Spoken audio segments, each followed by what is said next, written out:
Good morning student. Class twelfth organic chemistry आप लोग पढ़ रहे हैं और इस ऑर्गेनिक क्लास में आपको हाइलो एल्केन और हाइलो एलीन पढ़ाया जा रहा है, तो जिसमें एल्किल हाइलाइडों के रासायनिक गुण की चर्चा की जा रही थी। एल्किल हाइलाइडों के रासायनिक गुण में आप लोगों को बताया गया ऊर्टज अभिक्रिया। कौन सी अभिक्रिया? ऊर्टज अभिक्रिया। ऊर्टज अभिक्रिया।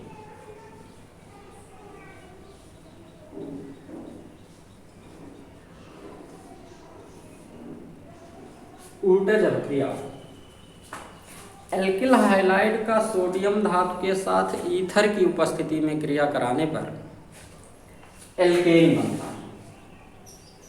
जैसे 2RX plus 2Na gives out ether, तो बना R plus 2NaX। Alkyl halide का सोडियम धातु के साथ ईथर की उपस्थिति में क्रिया कराने से क्या बनता है? एल्केन। जैसे एथिल ब्रोमाइड का C2H5Br का सोडियम धातु के साथ ईथर की उपस्थिति में क्रिया कराया गया तो क्या बन गया? C2H5 into C2H5 plus 2NaBr। देखो क्या है? ब्यूटेन है। C2 यानी C4 और H5 माने H10।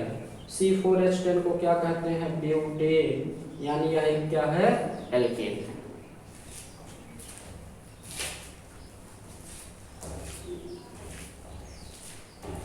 सभी स्टूडेंट ध्यान दें, ऊर्टज अभिक्रिया। अब नंबर आता है ग्रिग्नार्ड अभिकर्मक। ग्रिग्नार्ड अभिकर्मक बहुत इंपॉर्टेंट है। ग्रिग्नार्ड अभिकर्मक। देखो ग्रिग्नार्ड रिएजेंट, यहाँ सोडियम के साथ मैग्नीशियम को उपयोग में लाया जाता है, यानी एल्किल हाइलाइड का मैग्नीशियम के साथ ईथर की उपस्थिति में क्रिया कराने से एल्किल मैग्नीशियम हाइलाइड बनता है, RMgX बनता है, जिसे हम कहते हैं क्या? ग्रिग्नार्ड अभिकर्मक। क्या कहते हैं? ग्रिग्नार्ड अभिकर्मक। अब ध्यान देंगे, R के जगह पे आपने प्रयोग में लाया एथिल और X के जगह पे ब्रोमीन प्लस Mg, फिर आपने लगाया ये हो गया क्या? ईथर। अब नंबर आता है C2H5 MgBr, इसका नाम हो गया एथिल मैग्नीशियम ब्रोमाइड। क्या नाम हो गया? Ethyl magnesium bromide. तो इसका मतलब हुआ एथिल मैग्नीशियम ब्रोमाइड क्या होगा बेटा? Grignard reagent. क्या हो गया? ग्रिग्नार्ड अभिकर्मक। एथिल मैग्नीशियम ब्रोमाइड माने ग्रिग्नार्ड अभिकर्मक। ठीक, अब ध्यान देंगे सभी स्टूडेंट, ध्यान देंगे। चलिए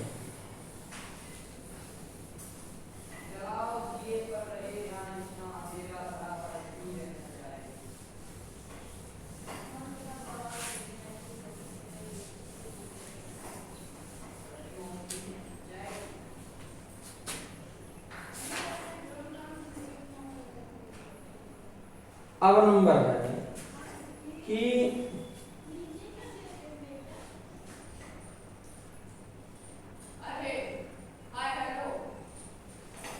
एल्किल ग्रिग्नार्ड अभिकर्मक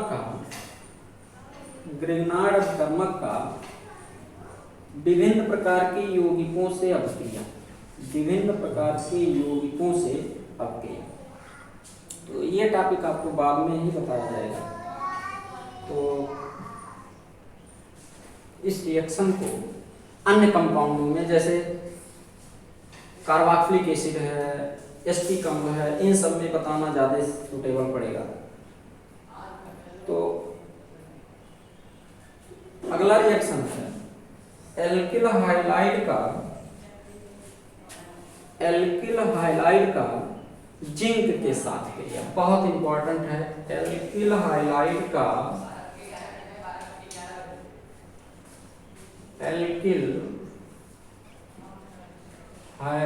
का जिंक के साथ क्रिया, जिंक के साथ क्रिया, एल्किल हाइलाइड का जिंक के साथ क्रिया। इस अभिक्रिया को हम बोलते हैं फ्रैंकलैंड अभिक्रिया। फ्रैंकलैंड अभिक्रिया बहुत इंपॉर्टेंट है।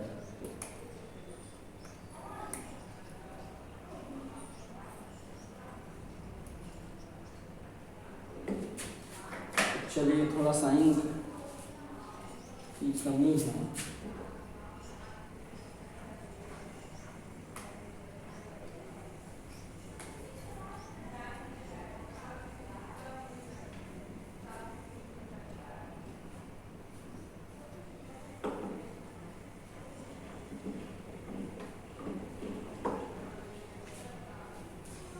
तो एल्किल हाइलाइड का जिंक के साथ क्रिया, एल्किल हाइलाइड का जिंक के साथ क्रिया कराने पर एथिल जिंक आयोडाइड बनेगा, जिसे गर्म करने पर डाई एथिल जिंक बन जाता है।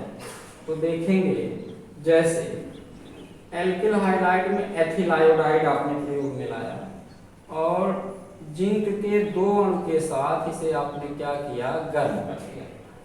तो गर्म करेंगे तो बनाएगा 2C2H5, ध्यान देंगे, ZnI, और फिर इसे जब आप गर्म कर दोगे तो ये बन जाएगा C2H5 का होल ट्वाइस Zn, और प्लस से बन गया ZnI2, और इसका नाम है die ethyl zinc, die ethyl zinc. और इस अभिक्रिया को कहते हैं फ्रैंकलैंड अभिक्रिया। देखो, एथिल आयोडाइड का जिंक के साथ गर्म करने पर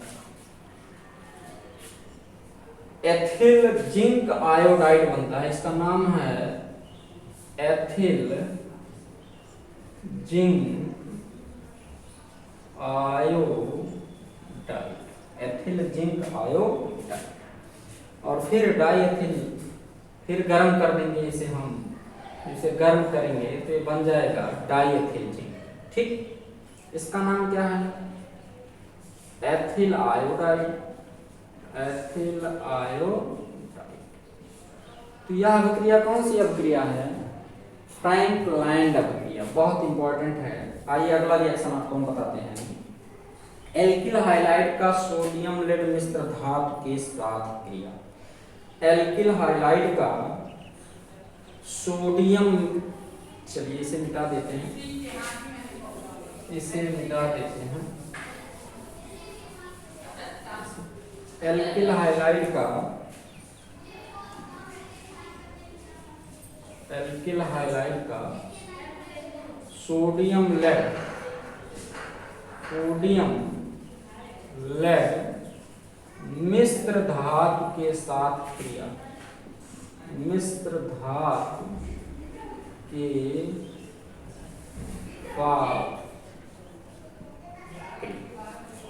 ठीक, अब एल्किल हाइलाइड के जगह पे आप कोई कंपाउंड रखो, चलिए एथिल क्लोराइड आपने रखा, उसके बाद आपने क्या किया कि 4Na, सोडियम लेड मिश्र धातु के साथ ना, तो सोडियम लेड मिश्र धातु के साथ माने क्या, NaPb, और 4 मॉलिक्यूल इसके आपने लिया। तो इसे क्या किया आपने, गर्म कर दिया, और गर्म करने के बाद ये बन गया C2H5 का whole 4 Pb plus 3Pb plus 4NaCl, 4NaCl, इसका नाम हो गया टेट्रा एथिल लेड। इसका नाम क्या हो गया? Tetra ethyl lead, tetra ethyl lead. C2H5 का whole 2Pb, tetra ethyl lead, tetra ethyl lead, है ना। एथिल क्लोराइड का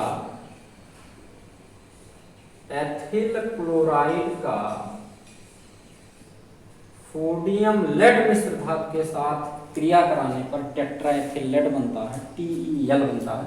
बहुत इंपॉर्टेंट कंपाउंड है टेट्रा एथिल लेड, जिसका प्रयोग हम पेट्रोल, डीजल, ईंधन में करते हैं। आप सभी लोग जानते हैं कि पेट्रोल पंप पे एक लिखा होता है सीसा रहित तेल, उसमें TeL मिला होता है, जिसके कारण उसकी शुद्धता और अधिक होती है। अब ध्यान दीजिए, अगला रिएक्शन है एल्किल हाइलाइडों का अपचयन। एल्किल हाइलाइडों का एल्केनों में अपचयन। एल्किल हाइलाइड का एल्केन में अपचयन, एल्किल हाइलाइड का एल्केन में अपचयन। तो एल्किल हाइलाइड का लिथियम एल्युमिनियम हाइड्राइड द्वारा अपचयन कराने पर एल्केन बनता है। जैसे 4CH3Cl मिथिल क्लोराइड है, इसको आप क्या करो, लिथियम एल्युमिनियम हाइड्राइड द्वारा ईथर की उपस्थिति में अपचयन करा दो, ये बन जाएगा CH3H+। ये क्या बन गया? मेथेन बन गया। क्या बन गया? मेथेन बन गया। और बन गया लिथियम LiCl प्लस AlCl3। देखो 4 क्लोरीन है, 3 एक 4 क्लोरीन है, एक लिथियम है, यहाँ लिथियम है, एक एल्युमिनियम है, यहाँ एल्युमिनियम है। अभी कितने हाइड्रोजन हैं? 4। ठीक, अब ये कितना आया यहाँ पे आप लिखोगे 4, यही तो लिखोगे। तो 4 हाइड्रोजन, 3 मिथिल समूह था, 4 का नाम, 4 हाइड्रोजन यहाँ लग गया। ये बन गया क्या? मेथेन। क्या बन गया? मेथेन। रिएक्शन आगे से यहाँ के बाद इसको नोट करना है। तो बहुत इंपॉर्टेंट रिएक्शन है एल्किल हाइलाइड का एल्केन में अपचयन। एल्किल हाइलाइड का एल्केन में अपचयन है। अब ध्यान देंगे, अब नंबर आता है कि कभी कभी यही लिथियम एल्युमिनियम हटा दिया जाए, कुछ और दिया जाए, जैसे जिंक और HCl की उपस्थिति में भी अपचयन हो जाएगा। जैसे लिखा है CH3Cl प्लस, इसका अपचयन करा दिया, माने हाइड्रोजन को जोड़ा। तो जोड़ने का मतलब किसकी उपस्थिति में? Zn प्लस HCl की उपस्थिति में। ये बन गया क्या? CH3H यानी मेथेन। अरे CH4 हुआ ना, फिर क्या आ गया? HCl आ गया। क्या आ गया? HCl, तभी तो मेथेन बन गया। तो इस प्रकार एल्किल हाइलाइडों का अपचयन हम करवाते हैं और पढ़ते हैं रिएक्शन में।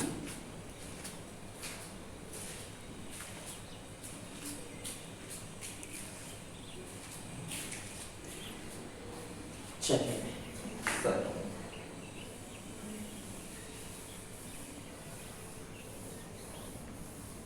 जितना भी रिएक्शन बताया गया वो रिएक्शन बहुत इंपॉर्टेंट है। अब हम आते हैं डाई हाइड्रोजन व्युत्पन्न। डाई हाइड्रोजन व्युत्पन्न क्या बोलते हैं?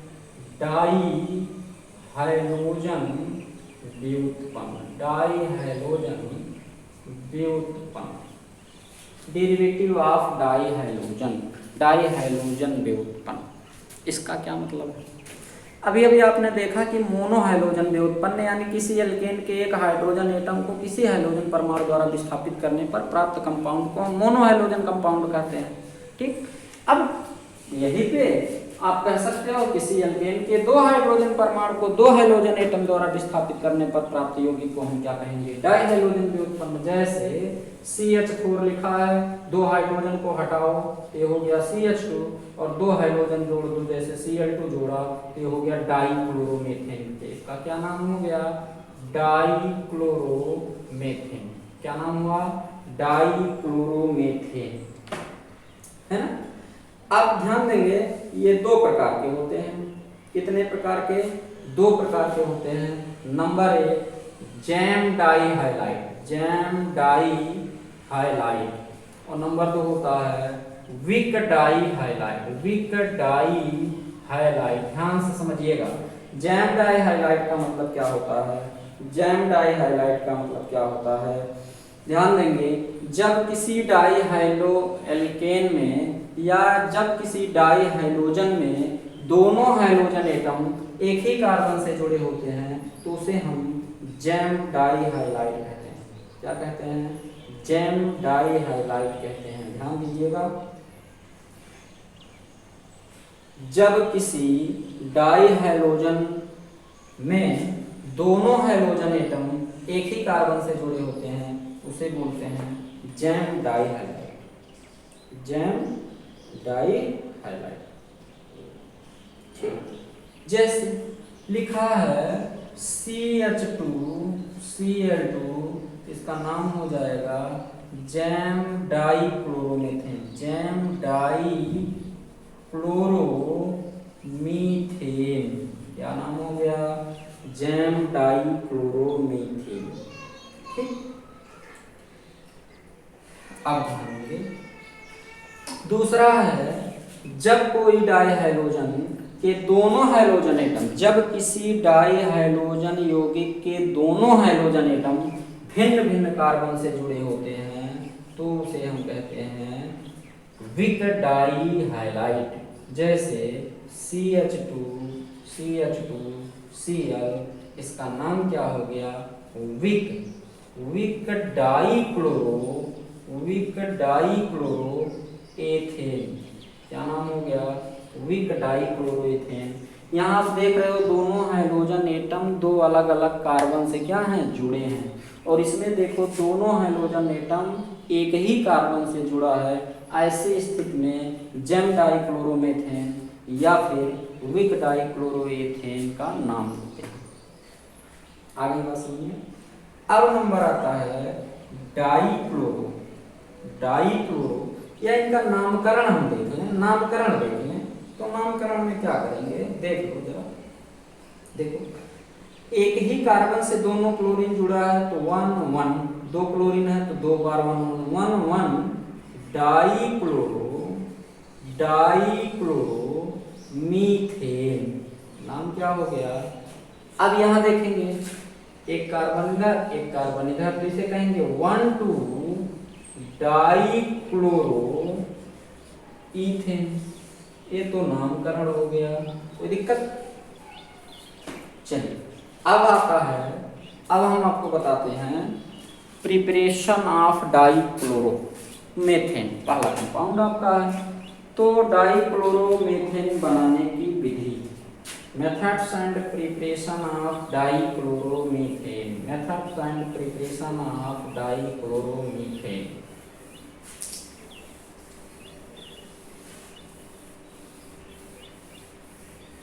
प्रिपरेशन ऑफ डाइक्लोरोमीथेन, ध्यान देंगे डाइक्लोरोमेथेन बनाने की विधि, मेथेन बनाने की विधि,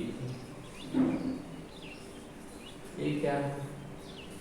ध्यान देंगे, एल्काइन में हाइड्रोजन हाइलाइड के योग द्वारा, एल्काइन में हाइड्रोजन हाइलाइड के योग द्वारा, बहुत ही इंपॉर्टेंट है, ध्यान देंगे। मेथेन बनाना है ना। अब एल्काइन यदि प्रयोग में लाते हैं तो एथेन बनेगा, लेकिन टॉपिक आपका है मेथेन, तो इसलिए हमें प्रयोग करना होगा क्लोरोफॉर्म। तो ध्यान देंगे क्लोरोफॉर्म माने CHCl3 को जिंक और हाइड्रोजन क्लोराइड से क्रिया कराने पर ड्राई क्लोरोमेथेन प्राप्त होता है ना। देखो क्लोरोफॉर्म को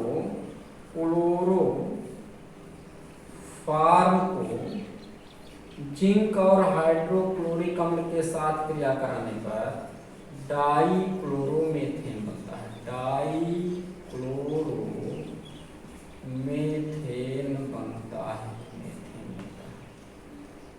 कैसे? एक हाइड्रोजन यहाँ आ गया तो हो गया CH2, एक क्लोरीन निकल गया तो Cl2। अब बचा क्या? एक क्लोरीन इसका, एक क्लोरीन ये जो निकला हुआ है तो ये हो गया ZnCl2 जिंक क्लोराइड। क्या बन गया? ZnCl2 zinc chloride. क्या बन गया? ZnCl2 zinc chloride. अब ध्यान देंगे, इतना आपका प्रिपरेशन है। कल इसके और भी टॉपिक हैं, बहुत इंपॉर्टेंट हैं। इसके बाद का जो भी टॉपिक है इंपॉर्टेंट है। डाईक्लोरोमेथेन के अन्य गुणधर्म के बारे में चर्चा होगा।